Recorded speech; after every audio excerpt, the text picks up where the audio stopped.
Maka selagi ada jabatan itu, selagi baju seragam masih ada, selagi pistol masih besi, pakailah. Pakai. Jangan nanti sudah pistol air, baru kita mau. Apa yang bisa kita lakukan Pak Ustaz? Bilang, Bapak pistol, udah pistol air. Itu pun kadang-kadang hidup, kadang-kadang mati. Lebih sering mati pula dari hidup. Ini selagi, itu maka semangat saya subuh ini, karena saya tengok pistolnya masih besi lagi. Ya, sekarang saya tanya, siapalah yang dakwahnya lebih efektif dan didengar masyarakat? Ustadz apa polisi? Kalau saya keluar dari sini, ada orang main tuh, main judi, laga ayam. Saya bilang, innamal khamru judi, innamal khamru khamar, wal maisir judi, wal ansab menyembelih binatang untuk berhala, wal azlam mengundi nasib, rijsun najis, min amali syaitan perbuatan syaitan. Nggak peduli dia, karena nggak ada efek hukumnya. Hanya orang-orang ngaji aja yang takut sama Ustaz. Tapi kalau polisi, nggak perlu dia pakai ayat, cukup dipegang aja Ustaz. Ada mulai gaya, ada. Bismillahirrahmanirrahim. Assalamualaikum warahmatullahi wabarakatuh.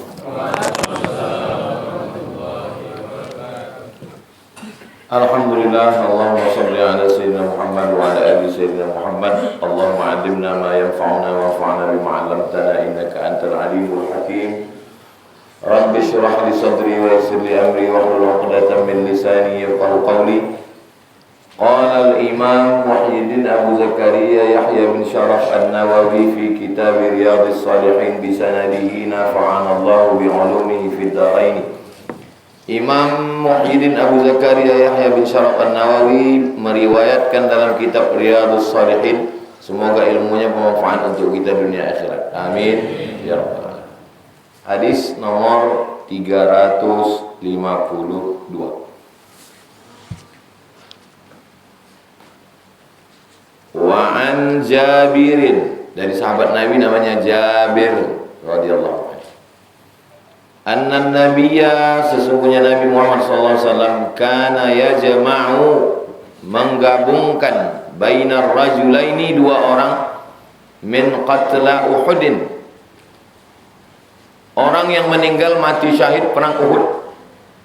Nabi pindah ke Madinah tahun 1, tahun 2 perang Badar, tahun 3 perang Uhud. Ingat, tahun 1 pindah, tahun 2 perang Badar, tahun 3 perang Uhud. Yang di belakang Masjid Nabawi terus, nah itu Bukit Uhud. Perang Badar menang, perang Uhud kalah. Jadi ada 2 orang yang meninggal itu digabungkan Nabi dalam satu liang lahat fil qabri. Ini dalil boleh.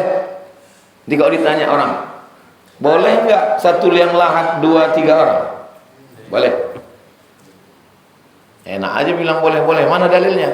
Sudah kami kaji waktu subuh.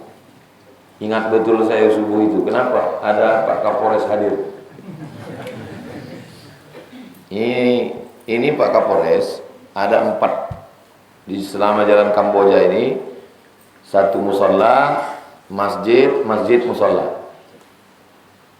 Nanti pengurus yang sana pasti bertanya-tanya, kenapa musola ini yang dapat? Kenapa bukan musola ujung? Perlu saya jelaskan supaya jangan ada fitnah di antara kita. Ini tidak ada di setting bahwa Pak Kapolres diundang kemari, tak ada. Memang beliau jadwalnya kemari. Kenapalah musola ini yang dapat? Karena musola inilah yang paling kecil suara mic-nya. Masjid ini musola ini sudah kena kritik bertahun-tahun. Ya? 3 tahun sudah kena kritik untuk mengganti mic ini, tak diganti-ganti. Rupanya begitulah cara Allah.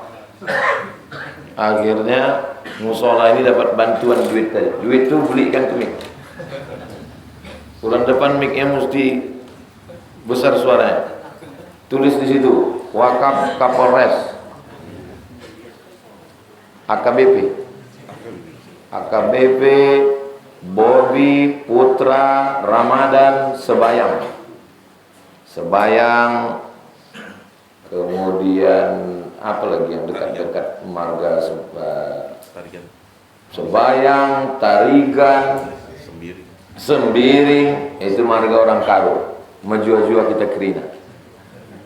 Kalau Sregar, Nasution, Hasibuan, Harahap, itu Mandailing. Kalau Raja Guguk, Senambela, Utagu, Ujulu, Ginjang, itu Toba. Jadi dia ada Toba, ada Karo, ada Mandailing, ada Pakpak. Begitulah banyaknya kita di Sumatera ini. Ada Aceh, turun ke bawah Sumatera Utara. Sumatera Utara ini kalau dia yang tepi laut itu Melayu semua.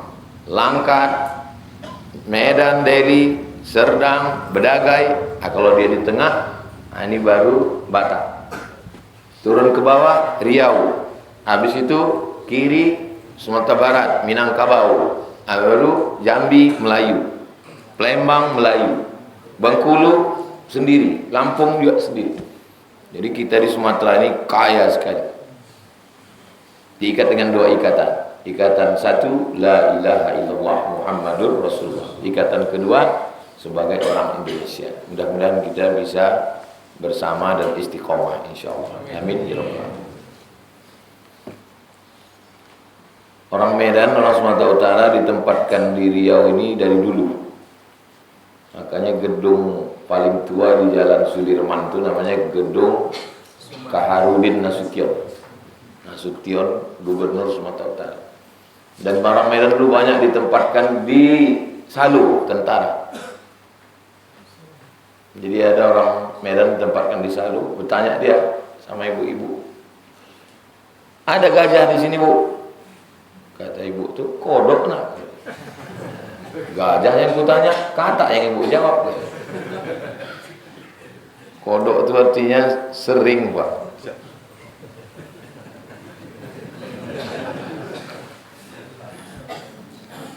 Balik ke hadis. Inilah dalil boleh dalam satu liang, 2, 3. Makanya korban perang dibuat banyak, boleh. Ada orang meninggal, suami istri, lalu kata dia, saya mau satu liang lahat. Boleh apa tak boleh? Mana bisa, suaminya masih hidup. Ini yang meninggal. Meninggal duluan. Kemudian setelah itu meninggal pula istrinya, lalu digali di sampingnya, boleh. Summa yaqulu, Nabi bertanya, apa kata Nabi? Ayyuhuma aktsaru akhdhan lil Quran. Ini antara dua orang yang meninggal ini, siapa yang paling banyak hafalan Qurannya? Tidak ada kata Nabi, udah kuburkan aja. Tidak, ditanya Nabi, siapa yang paling banyak hafalan Qurannya? Lalu dijawab mereka, si fulan ini lebih banyak dia mengambil Quran dari engkau ya Rasulullah. Fa idza usyira lahu ila ahadihima. Ini lebih banyak. Qaddamahu fil lahdi, maka didulukan di lahat. Makna didulukan di lahat itu bukan lebih dulu turun ke bawah. Lebih ke depan menghadap kiblat. Itu makna qaddamahu. Di mana posisi jenazah? Kepalanya di utara, kalau kebetulan di Sumatera, kepalanya di utara, arah ke sana. Kakinya arah ke Palembang, kepalanya arah ke Medan. Wajahnya menghadap ke kiblat. Kiblat sana. Jadi susunannya yang banyak hafalan Quran tadilah duluan di depan, baru yang hafalannya kurang tadi di belakang. Itu makna qaddamahu fil lahdi. Pelajaran pertama dari hadis ini, boleh 2-3 orang dalam satu lahat. Pelajaran yang kedua, yang lebih banyak hafalannya lebih di paling depan. Pelajaran yang ketiga, bahwa yang afdal itu dikuburkan di lahat, bukan pakai kotak. Pakai kotak bukan lahat. Lahat itu, ini dinding makam. Anggaplah ini dinding makam ke bawah, 2 meter, setinggi tegak. lalu dikorek tanah bagian bawah itu. Tanah bagian bawah itu dikorek, dikeruk dia. Lalu dimasukkan jenazah miring, tengkuk, pinggang, kaki, paha diganjal pakai tanah liat. Lalu walaupun orang kaya tak boleh diganjal pakai emas. Walaupun kaya dibongkar orang kuburnya. Lalu kemudian dibuka tali pucung kocong ini, dibuka wajahnya, dibukakan kapas-kapasnya itu, ditempelkan hidung ini ke tanah. Ini tanah, ditempelkan hidung ini ke tanah. Makanya ada doa orang, ya Allah buatkanlah kuburnya sejauh mata memandang. Kenapa bunyi doanya buatkanlah kuburnya sejauh mata memandang? Karena memang mata orang di liang lahat itu cuma segini tuh. Kalau mau geladi, tidurlah malam menghadap ke dinding. Tidur malam menghadap ke dinding, miring ke arah dinding itu, tempelkan hidung ini ke dinding. Nah, begitulah dekatnya pandangan. Lalu kemudian yang bisa pakai lahat ini kalau tanahnya macam tanah arah Tenayan Raya, daerah komplek kantor wali kota yang baru, itu bisa. Tapi kalau di Rimbo Panjang tak bisa pakai lahat karena tanahnya tanah gambut, dikerok runtuh ke bawah. Jadi walaupun kita satu kota, satu daerah, tak bisa dipakai dua pendapat. Yang afdal pakai lahat, dibuat pakai lahat di sini. Tak bisa. Di sini bisanya pakai kotak. Boleh dimakamkan pakai kotak, boleh, tak salah. Tapi afdal pakai lahat. Jenis lahat yang kedua, kalau yang pertama tadi dikeruk dinding. Jenis lahat yang kedua bukan di dinding, di tengah.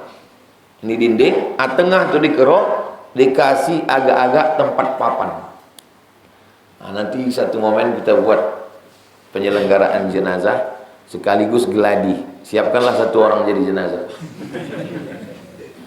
Karena tak bisa kita berharap ke orang lain. Iya kalau yang penyelenggara itu ada, kalau tak ada, nanti kalau Pak Kapolres mau buat acara kita buatkan di Kapolres. Cari mana Bapak polisi yang siap mau menjadi jenazah. Mulai dimandikan, dikapankan, sampai dimakamkan. Di mana hadis ini ada? Rawahul Bukhari. Hadis ini ada dalam Sahih Al-Bukhari. Boleh 2-3 orang dalam satu lahan? Yang paling depan, yang paling banyak hafalan Qur'annya, dan afdal di lahat. Maka ada ungkapan, tuntutlah ilmu dari buayan hingga ke liang lahat. Nah, anak-anak sekarang kalau ditanya, apa itu lahat? Satu daerah di Sumatera Selatan, Pak. Lahat. Lahat satu. Kalau dua, lahdani. Jamaknya luhud. Jamak. Dalam bahasa Arab itu ada bentuk tunggal, ada bentuk jamak. Babun, pintu. Kalau jamaknya abwabun. Jendela nafidatun. Jamaknya nawafid. Beda sama bahasa Inggris. Kalau bahasa Inggris satu door. Kalau jamak tinggal tambah s, doors.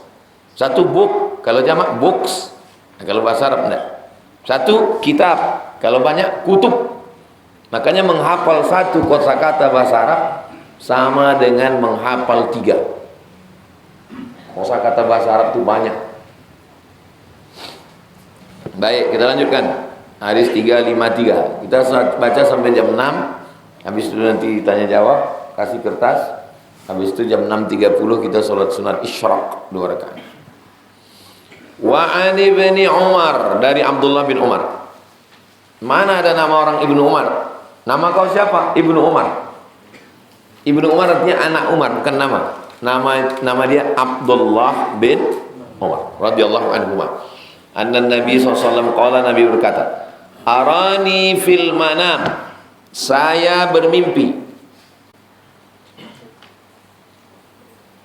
atasawwaku bisiwak, saya bersiwak. Saya bermimpi bersiwak. Faja'ani rajulani, datang dua orang laki-laki. Ahaduhuma akbar minal akhar, yang satu lebih tua, yang satu lebih muda. Fanawaltu siwak al-asghar, lalu ku kasih siwak yang muda. Nih siwak. Siwak adalah batang kayu yang tumbuh di Arab, dipakai untuk gosok gigi karena berserabut di ujungnya. Ternyata gosok gigi pakai siwak mematikan ulat gigi, menghilangkan bau mulut. Yang sakit gigi, bau mulut, bersiwak. Saya tak bisa pakai siwak Pak Ustaz, saya bisanya pakai pasta. Beli pasta di toko-toko yang biasanya persediaan hadiah umroh tuh. Nah, beli pasta yang dari siwak, yang udah di blender. Jangan pakai pasta yang pakai deterjen. Pasta ada deterjennya. Sabun untuk baju dimasukkan ke pasta. Dan ada pemutihnya. Itu menghilangkan ingatan dan merusak gigi, merusak mulut. Jadi bagus pakai pasta yang dari siwak. Nabi bersiwak. Ku kasih siwak kepada yang muda, kata Nabi. Fatilali, lalu dikatakan kepada Nabi, apa katanya? Malaikat Jibril mengatakan, kabir, kasih siwak kepada yang tua. Jadi kalau ada orang tua, orang muda, pas kita mau mengasih sesuatu, kasih dulu kepada yang lebih tua, sebagai tanda penghormat. Semanapun dia lebih dulu lahir dari kita, semanapun dia lebih dulu menengok dunia ini. Fadafa'tuhu ilal akbar, lalu saya pun memberikannya kepada yang lebih tua. Ini yang melakukan ini Nabi Muhammad SAW. Sedangkan Nabi pun, nah ini bukan masalah salah atau tak salah, ini bukan masalah benar atau salah, ini masalah etika. Makanya saya, kalau ada orang lebih tua, tak saya lihat latar belakangnya apa, kerjanya apa, asal dia tua, kita hormati. Karena Nabi kita menyuruh itu pada yang tua. Pak Kapolres tahun berapa lahir? 84. Saya 77. Siap. Lebih tua 7 tahun. Jadi tak apa-apa saya duduk di atas kursi. Mana pun lebih tua. Lebih tua. Min huma. Hadis ini ada dalam rawahu Muslimun, dalam Sahih Muslim. Musnadan. Kalian yang anak-anak muda tak paham makna hadis. Tak paham kami Pak Ustaz. Mimpi dikasih siwak dikasihkan kepada yang lebih muda, kata malaikat Jibril kasih ke yang tua. Paham ceritanya, tapi paham rasanya nanti setelah tua. Nanti setelah tua, tiba-tiba pas pergi undangan, ada orang-orang muda karena dia pejabat, karena dia berpangkat, disalami, disuruh masuk, dan kita tak disuruh. Barulah tahu mana. Oh, waktu kalian bilang oh tuh, kami udah meninggal udah. Oh, begini rupanya rasanya kalau kita udah tua tapi tak dihormati orang. Kita kalau udah tua itu ingin dihormati, ingin didengar cerita kita. Makanya kalau kita ada orang tua, dengarlah orang tua. Dia cerita tentang kehebatan dia masa muda. Saya nih Pak insinyur pertama yang lulus ITB di Riau. Saya nih Pak Ustadz dulu. Saya perhatikan, kenapa orang tua itu selalu bercerita tentang kelebihan dia? Sebetulnya substansinya satu, dia ingin dihormati. Itu sebetulnya. Saya sebetulnya Pak Ustadz nggak ingin dihormati saya nggak gila hormat, tapi tolonglah hormati saya. Saya pun sendiri merasakan itu.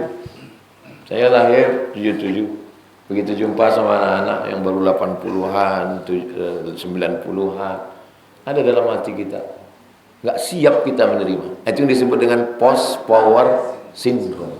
Sudahlah tua, tak ada lagi jabatan, tak ada kekuasaan. Dulu sebelum datang dipasang orang baleho, disambut dengan tola al-badru alaina, pintu mobil dibukakan. Tiba-tiba sekarang buka sendiri, ke bengkel sendiri, menggendong cucu, dimarahi bini. kena tilang pula. Untung kenal sama Pak Kapolres. Oh, yang di musola yang mic-nya nggak bersuara itu kemarin ya kan? Gitu.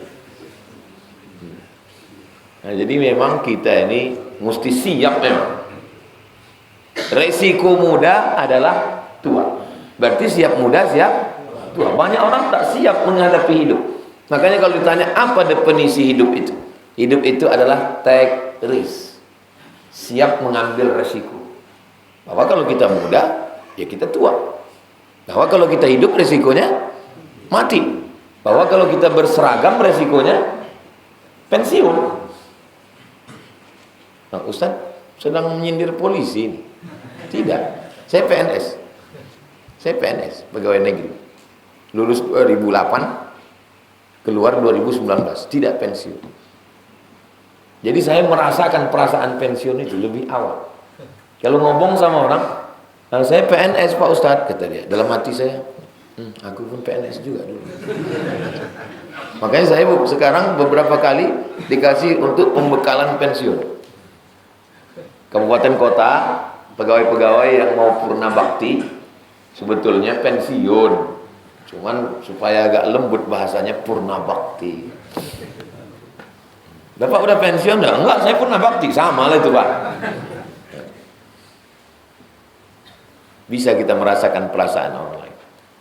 Saya sampai hari ini belum pernah menginjakkan kaki ke UIN sejak berhenti. Bohong Ustaz. Seringnya Ustaz ngancar ustazah situ. Iya, tapi saya nggak turun. Saya antar sih saya. Habis itu dia turun, saya pergi. Namun untuk menginjakkan kaki, untuk ceramah, untuk seminar kasih. Kenapa? Menengok tempatnya, menengok. Baru saya paham. Oh, begitulah agaknya orang-orang tua. Tapi kalau dari muda udah terbiasa bermasyarakat, biasa ke masjid, biasa pengajian, itu enggak jadi masalah pensiun itu. Tapi kalau waktu aktif tidak pernah pengajian, tak pernah bermasyarakat, tak pernah ke masjid, itu untuk datang ke masjid itu sungkan berat. Akhirnya di rumah nonton TV, nonton tinju pula. Pas yang didukung itu kalah, mati. Ramai di tengah kesunyian, sunyi di tengah keramaian. Hiruk pikuk kota, sendirian di rumah nonton TV, nonton sinetron, yang ditonton drama Korea. Saya awalnya beli tanah di Rimbo Panjang ini dulu, awalnya gitu. Saya menjenguk dosen saya tinggal di komplek. Tinggal berdua sama istrinya, udah tua. Nonton TV. Berpikir saya, aku kalau bisa di hari tuaku jangan sampai sunyi di tengah keramaian. Maka saya cari tanah, saya bilang sama mak saya, insya Allah kita tak sunyi di sini mak. Nanti di muka itu kita buat kelas supaya pagi anak TK ramai, malam kita buat musola kecil. Nanti mak ngajar ngaji di sini. Jadi kalau aku ceramah keliling, siang mak tak sunyi karena ada anak TK, malam pun tak sunyi ada anak ngaji. Itu awalnya dulu rencana pindah ke sini. Tak pernah terpikir akan ada gedung tinggi, masjid besar, walaupun belum jadi. Tak ada. Rupanya dikasih Allah. Yang penting kita niat baik, buat baik, dikasih Allah lebih dari yang kita pikirkan, insyaAllah. Yang penting cita-cita baik. Lama hidup banyak dirasa, jauh jalan banyak ditengok. Banyak kita mengalami kejadian-kejadian unik yang tak ada di buku. Ada satu mahasiswa saya, mahasiswa di kelas internasional. Dia udah lulus, minta jadwal. Dari 3 tahun lalu minta jadwal, sampai sekarang nggak dikasih-kasih. Kalau minta jadwal kan bukan ke saya, ke tim. Kalau saya ke saya minta, saya bilang udah diurus tim. Entah apa pertimbangan tim, tak dapatnya jadwal sudah 3 tahun. Semalam saya yang minta jadwal ke dia, bilang sama Bapak Kades itu, kasih jadwal 1, saya mau tausiah di tempat dia, karena itu tempat KKN Ustazah Fatimah. Rupanya dia kadesnya sih. Saya bilang nanti tempat Ustazah KKN kita kasih jadwal 1. Rupanya kadesnya dia. Lama saya menunggu. Seluruh dunia ini mau menghalangi. Kalau Allah menetapkan iya, kita yang datang ke situ minta. Nah, intinya tak usah kita merasa kita lah mengenggam dunia ini. Termasuk juga lah masalah kenapa musola ini yang dapat bantuan. Di antara 4 musola ini, inilah yang paling parah. Musola itu bagus, masjid 2 ini bagus. Inilah musola yang paling. Saya pun heran, kenapa tim Pak Kapolres ini tak disurveinya duluan? Kok disurveinya, nggak usah lah Pak, parah kali musola itu. Nggak level kita itu Pak katanya kan. Musola ini datang, padahal masjid itu bagus, masjid itu bagus. Jadi memang agak naiklah rating musola ini sejak kedatangan Pak Kapolres. Rawahu Muslimun, diriwayatkan Imam Muslim hadis ini musnadan. Wal Bukhari ta'liqan. Nah, ini masuk dalam istilah ilmu hadis. Perhatikan baik-baik. Hadis ini diriwayatkan oleh Imam Muslim dalam Sahih Muslim musnadan, bersanad dari Imam Muslim ke periwayat bersanad sampai ke Nabi. Wal Bukhari ta'liqan. Dalam Sahih Bukhari hadisnya hadis mu'allaq namanya. Hadis apa namanya? Mu'allaq. Ini Imam Bukhari. Imam Bukhari dapat hadis dari siapa? Abdullah bin Maslamah. Abdullah bin Maslamah dapat hadis dari siapa? Imam Malik. Imam Malik dapat dari siapa? Abu Zinad. Abu Zinad dapat dari siapa? Dari A'raj. A'raj dapat dari siapa? Abu Hurairah. Abu Hurairah dapat dari siapa? Dari Nabi. Ini dari siapa? Dari siapa? Dari siapa? Dari siapa? Ini namanya sanad, namanya sanad. Kalau putus di awal, ini Imam Bukhari. Putus dari Imam Bukhari ini, itu namanya hadis mu'allaq. Mu'allaq namanya. Kalau putusnya di sini, mu'allaq. Kalau putusnya di sini, sahabat nabinya tak ada, namanya hadisnya mursal namanya. Jadi kalau ada nama orang, siapa nama kau? Mursal. Berarti hilang sahabat. Hah? Kalau dua periwayat hilang berturut-turut, mu'dal namanya. Mu'dal pakai dal. Kalau tidak antara yang 3 ini, bukan mu'allaq, bukan mursal, bukan mu'dal, munqati namanya. Hilang satu rawi, bukan di pangkal, bukan di ujung, bukan di tengah, bukan berurutan, munqati namanya. Yang bisa diingat, ingat. Yang tak ingat, tak usah paksa. Pecah pembuluh darah nanti. Ini sekedar hanya ilmu istilah hadis. 2 SKS. 14, 16 tatap muka, potong mid semester dan UAS, tinggal 14 tatap muka. Nama mata kuliahnya ilmu mustalah hadis. Nanti kalau ditanya orang, musnadan dengan ta'liqan, musnadan bersanad bersambung ke Nabi. Ta'liqan hadis mu'allaq putus dari Imam Bukhari ke Nabi. Oke, hadis terakhir 354. Wa an Abi Musa, dari Abu Musa. Abu Musa Al-Asy'ari. Asy'ari nama suku di Yaman. Abu Musa Al-Asy'ari orang Yaman dia. Qala, dia berkata, qala Rasulullah SAW, Nabi SAW bersabda, inna min ijlalillahi ta'ala, di antara bentuk Allah memuliakan orang, ikrama dzisyaibatil muslim, memuliakan orang syaibah. Syaibah itu orang beruban. Memuliakan orang beruban. Kita kan nggak tahu tanggal lahir orang. Ya kalau macam tadi saya tanya, tahun berapa lahir Pak? 84. Kalau enggak, apanya kita tengok? Uban. Makanya uban jangan dicelup. Kenapa? Ada juga gunanya itu pas ngantri undangan. Nah, kalau kita beruban, silakan orang duluan Pak. Tapi kalau kita celup, mudah ini katanya. Ustaz tuh rambut Ustaz celup? Enggak, rambut tidak bisa celup. Yang begini, beruban. KPU, kepala penuh uban.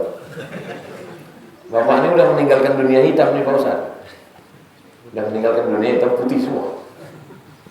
Yang beruban jangan tersinggung. Karena orang yang beruban nanti di padang mahsyar bercahaya kepala, menyala abang. Jangan mencabut uban, jangan mencelup uban. Kenapa orang yang beruban itu bercahaya kepalanya di akhirat? Saya ini orangnya suka penasaran. Kalau ada hadis atau ayat, saya cari alasannya kenapa. Siapa yang beruban kepalanya bercahaya di akhirat? Rupanya kalau kita beruban, kita tengok di cermin, kita ingat mati. Karena kita ingat mati, maka kita banyak beribadah. Itulah maka bercahaya. Tapi kalau ada orang beruban tak ingat mati, enggak juga. Di syaibah artinya beruban. Siapa lagi? Wahamilil Quran, orang yang membawa Quran. Bukan bawa Quran menenteng Quran. Membawa Quran di sini, membawa Quran di sini. Membawa Quran di sini mikirkan Quran. Membawa Quran di sini hafal Quran. Membawa Quran di sini memperjuangkan Quran, mengamalkan Quran. Ghairil ghali fihi, yang tidak melampau batas dalam hal tajwid dan huruf. Yang baca Quran itu biasa aja. Bismillahirrahmanirrahim. Alhamdulillahi rabbil alamin. Ar-Rahmanir-Rahim. Normal aja, wajar, jangan dipaksakan. Alhamdulillahi rabbil alamin. Biasa aja, normal aja. Wal jafi anhu, dan dia tidak pula orang yang meninggalkan Al-Quran, tak pernah buka Quran. Seumur hidup buka Quran cuma 2 kali. Satu megang-megang Quran untuk akad nikah. Satu masuk rumah sakit tak mati-mati dibukakan Quran. Mati. Wa ikrama dzis sultanil muqsid, memuliakan orang yang punya kuasa dan dia adil. Memuliakan orang yang punya kuasa, gubernur, tentara, polisi, jaksa, hakim, memuliakan mereka, tapi syaratnya muqsid, orangnya adil. Mudah-mudahan Pak Kapolres, Pak Kapolsek, Pak Aulia, Pak Kapolres, Pak Bobi Putra Ramadan Sebayang, mudah-mudahan beserta seluruh jajaran diberikan Allah sikap adil. Karena yang dikenang orang adalah adil, itu yang dikenang orang. Saya pergi dari Pekanbaru ke Jakarta, dari Jakarta ke NTB. Sampai di NTB jadwal ceramah Nusa Tenggara Barat. Pas sarapan pagi ditanya orang, "Bapak dari mana?" "Dari Riau," saya bilang. "Oh, itu Pak Iqbal dulu tugasnya di sini, Pak Ustaz." Pak Iqbal sebelum Pak Eri di NTB. "Pak Iqbal itu di sini, Pak Ustaz."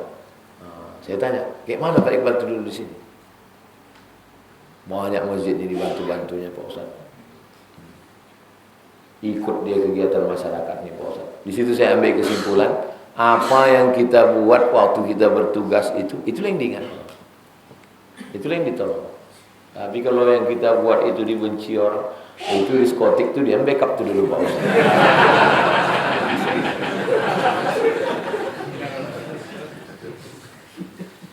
Tapi kalau kita buat, jadi kita sebetulnya punya kesempatan. Kajari, kepala kejaksaan negeri, berapa kabupaten dia bisa kerja itu di seluruh.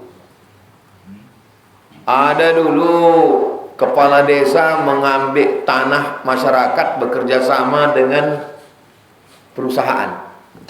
Jadi perusahaan ini mau mengambil tanah masyarakat, tapi biar supaya tidak dia ketahuan, dipakainya kades. Yang mau diambil ini 1 hektar, 2 hektar. Orang bukan mau cari kaya, cari makan. Datang saya ke Pak Kajari, orang Aceh. Pak Kajari tolong masyarakat. Kata Pak Kajari, "Saya nggak bisa eksekusi Pak Ustadz, tapi ngasih tahu caranya bisa." Ustadz datangi Kapolres. Saya datangi Kapolres Kampar dari Jawa.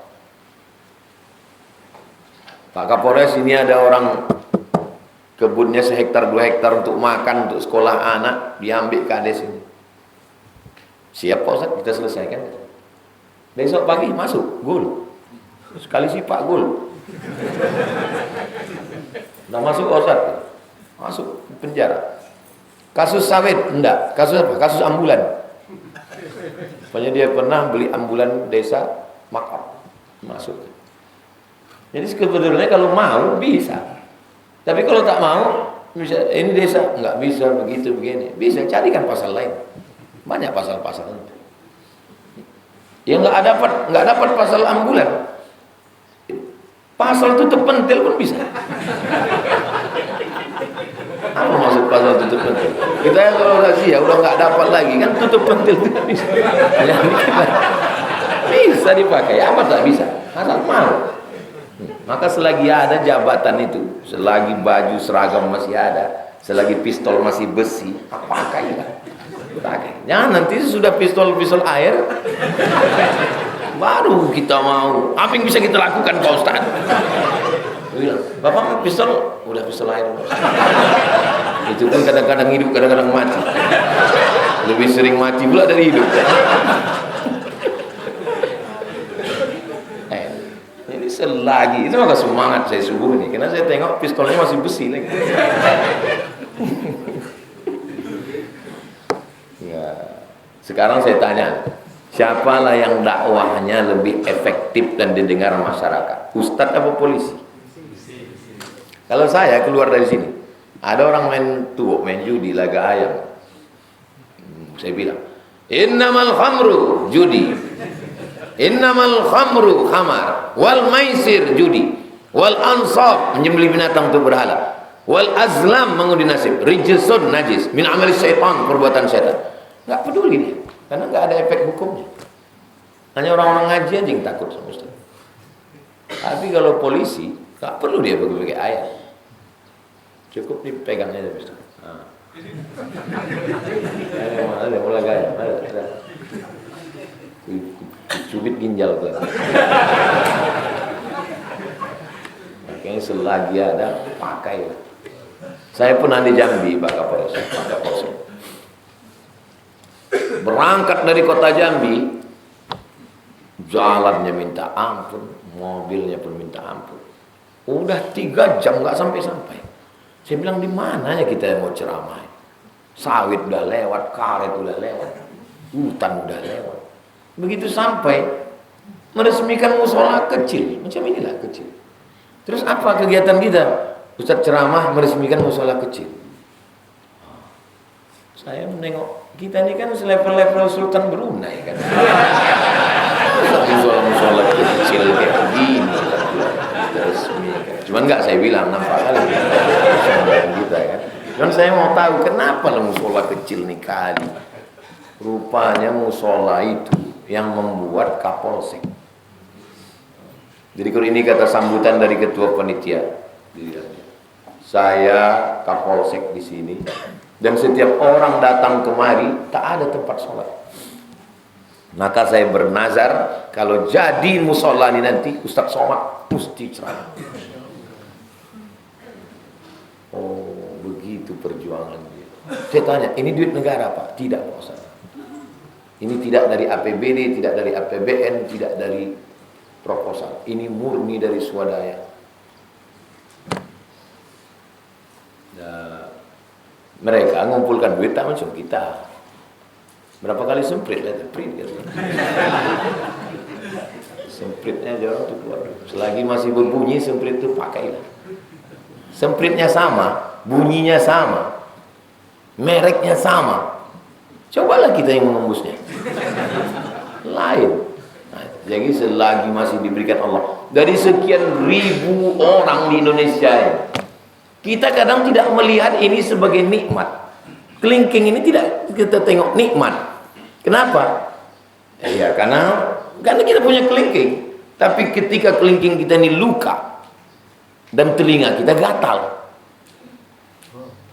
barulah kita sadar, nikmat. Tak mungkin ini mana masuk. PNS, orang PNS itu sekarang PNS masuk terlambat, pulang cepat. Pas ditanya, kenapa kau pulang cepat? Kita tidak boleh melakukan kesalahan 2 kali. Kalau sudah datang lambat, pulang mesti cepat. Dia tidak menganggap itu sebagai nikmat. Dia tidak menganggap itu nikmat. Siapa yang menganggap PNS itu nikmat? Orang yang ikut tes PNS nggak lulus-lulus. Siapa itu? Almarhum Ki Joko Bodo. Ki Joko Bodo itu 16 kali ikut tes PNS, nggak lulus-lulus. Ustaz tahu dari mana? Tulis dari internet. 16 kali tes PNS nggak lulus, yo terus. 16 kali tes PNS tidak lulus.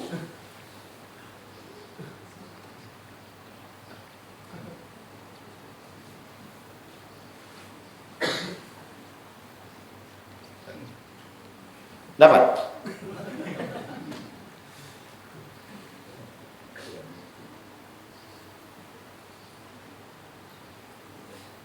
Ki Joko Bodo 16 kali tes PNS nggak lulus. Pernah tes PNS 16 kali nggak lulus. Maka bagi orang yang lulus PNS, bagi dia biasa aja tuh. PNS yang menurut kamu biasa aja, itu adalah luar biasa bagi almarhum Ki Joko Bodo. Saking dia tak lulus-lulus, akhirnya dia jadi dukun. Ki Joko Bodo itu dukun. Dan di akhir hayatnya dia bertaubat, dia bangun masjid, setelah itu meninggal. Mudah-mudahan husnul khatimah. Rumah yang menurut kamu rumah membosankan, itu adalah rumah yang diimpikan oleh para kontraktor, orang yang kontrak. Suami yang menurut kamu, aku menengok suamiku ini Pak Ustaz, muak kali aku, kalau mau malaikat mau ambil-ambillah. Itu adalah suami yang dirindukan oleh gadis tua yang tak nikah-nikah. Istri yang menurut kamu memuakkan, aku nengok biniku nih Pak Ustaz, kan ada itu memenya, istri di mata orang lain, istri di mata suami. Pas di mata orang lain, oh bidadari. Pas di mata suami, buat orang tuh monyet. Meme. Istri yang menurut kalian membosankan, itu adalah istri yang didoakan tiap malam tahajud bagi seorang yang tak nikah-nikah, jombloan sudah. Jadi kita sudah ditempatkan Allah ini sekarang sesuai dengan kapasitas kita masing-masing. Pakailah ini untuk menolong agama Allah Subhanahu wa taala.